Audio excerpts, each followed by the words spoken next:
She never liked looking at herself in the mirror, not because she hated her face, but because her reflection never felt alone. Every night, when the room got quiet, she did catch it staring back at her, a second longer than it should. Tonight was different.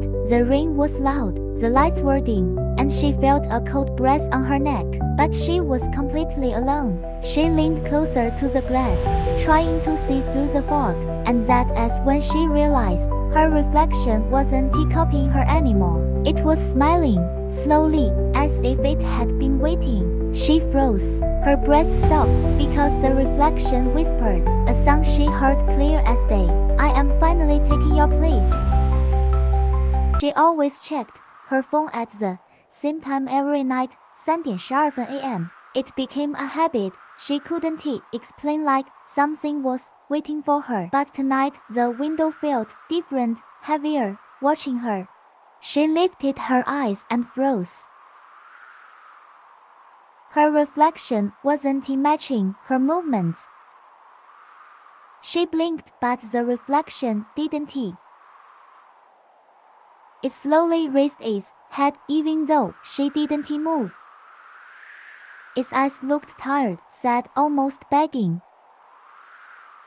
She whispered, "What do you want from me?" And for the first time, the reflection mouthed the words, "Stop ignoring the messages." Her phone buzzed, one unread message from her own number. She sat on her bed, surrounded by the lights of a city that never slept. But somehow she had never felt more alone. Her phone glowed in her hands. The last message she never sent. The words she never had the courage to say. "I miss you, but I know you're not coming back."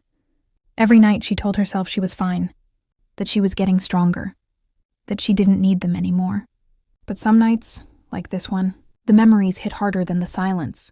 She scrolled through the old photos, the ones she promised herself she deleted. Her heart ached, but she smiled, because even the pain was proof that what they had was real. She whispered to the empty room, "I hope you're happy, even if it's not with me." And for the first time, she put the phone down and let herself breathe again.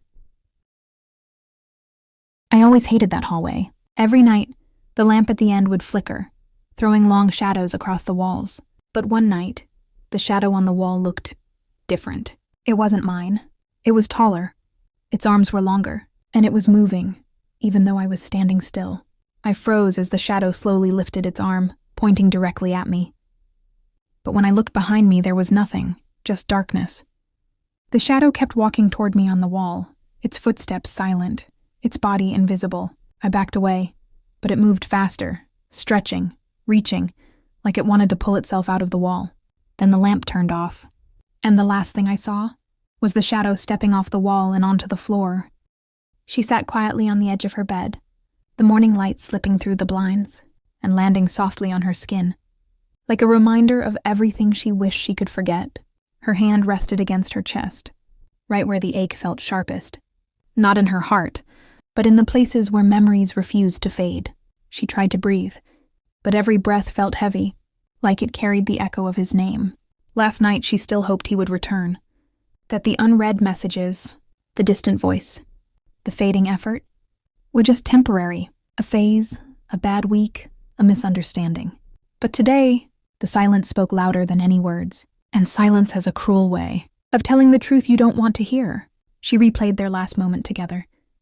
His smile, his promises, the "I'll never leave," he once said, as if forever was easy. Funny how someone can make you feel like you're everything one day, and a stranger the next. Her fingers trembled as she pulled the blanket over her legs. Not because she was cold, but because she finally realized something devastating. The person who once felt like home was now just a memory she still loved. She whispered into the empty room, "I wasn't perfect, but I tried." And somehow, that truth hurt the most. Sometimes you give someone the most honest version of yourself, and they still choose to walk away. But even through the ache, even through the tears she tried to hide, she understood one thing. Healing doesn't begin when the pain is gone.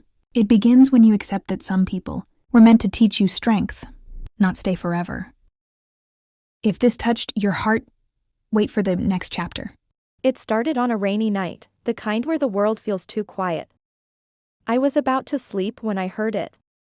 A soft tapping on my window. I thought it was just the rain. Until I saw a shadow standing perfectly still. At first, I couldn't make out the face. Just two hands pressed against the glass. As if begging to be let in. I wanted to scream, but my voice wouldn't come out. The figure didn't move. Didn't speak. Didn't breathe. It was only when the lightning flashed that I realized something was wrong. The shadow looked exactly like me. Same height. Same posture. Same outline. But the eyes were wrong. They were wide, empty. Like they were searching for something I had taken. I stepped back. But the shadow leaned closer. And then it whispered my name. That's when I understood. It wasn't trying to get in. It was trying to get me. To come outside. And the worst part? When I ran to turn on the lights. The window was still wet from the rain. But there were no handprints. Like the thing outside was never touching the glass. Because it was already inside my room. Last night, my phone rang at 2:17 a.m. The caller ID showed a name I deleted years ago. It was my sister, the one who died 3 years ago. I answered. She said only one word, "Hi." Her voice was gentle, but it sounded like she wasn't alone. Behind her voice, I heard slow breathing. Then she whispered, "Don't go near the window. My room has only one window." And the curtains were moving. I could hear fingers tapping on the glass.